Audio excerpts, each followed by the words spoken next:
श्रीजीऊ घोषयात्रा सुरक्षा बलय श्रीक्षेत्र स्थल जल और आकाश तीन पथरे टाइट सिक्योरिटी सबुआडू पुरी उपरे रही 24 घंटिया नजर।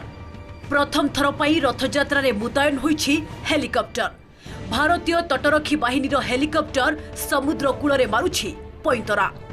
आकाश पथरु चिल्ल भली नजर रखिछि प्रतिटी हलचल उपरे।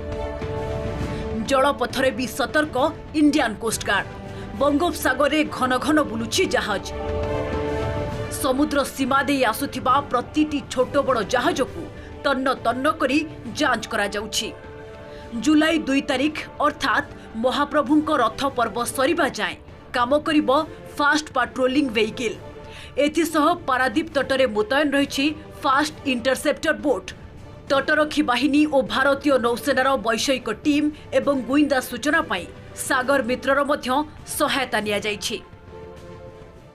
सिक्योरिटी दृष्टिकोण से पूरी रथ यात्रा ए कैटेगरी रे आमे रखू सेति पई आमे कोनसे चांस नउनु। जहाँ आमर गोइंदा विभाग रो खबर अछि, जहाँ आमर लोकल पुलिस रो खबर अछि, आमर निर्दिष्ट जे सिस्टम अछि से पर खबर नहीं कि आमे प्रकृति जते आमे देखुछु लूप होल्स अछि प्लग इन करिछु। एपटे स्थल भागरे सुरक्षा पाई होइछि व्यापक व्यवस्था। सीसीटीवी नजर रे रहिछि पूरा श्रीक्षेत्र।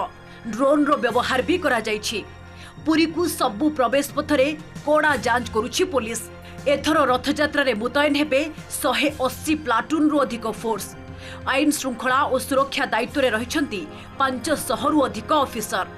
कुंभारपड़ा थानारू सहरर सुरक्षा व्यवस्था को सीसीटीवी रे जांच करा जाउछि। भक्तों सुरक्षा और भीड़ नियंत्रण पाई अधिक कंट्रोल रूम, पर्याप्त आरपीएफ, जीआरपी पुलिस और सादा पोशाक रे पुलिस मुतयन होइछंती। रेल स्टेशन रे फेस रिकॉग्निशन सिस्टम व्यवहार करा जाइछि। मोटा मोटा ये कहिबा कि जो हमारा डिवोटीज और टूरिस्ट छंती ताकर सेफ्टी और सिक्योरिटी पाई बहुत भारी व्यवस्था करा हिची। Under the supervision of senior IPS officers mobilise हिचंती और हमें इंश्योर करिवो कि जो भक्त माने आसीबे महाप्रभुर भलरे रथ यात्रा टाइम रे दर्शन रा व्यवहार करिवे। शांति श्रृंखलार सह लक्षाधिक श्रद्धालु केमिति श्रीजीऊ घोषयात्रार दर्शन करि परिबे सेथिपाई सबु प्रकार बंदोबस्त होइछि।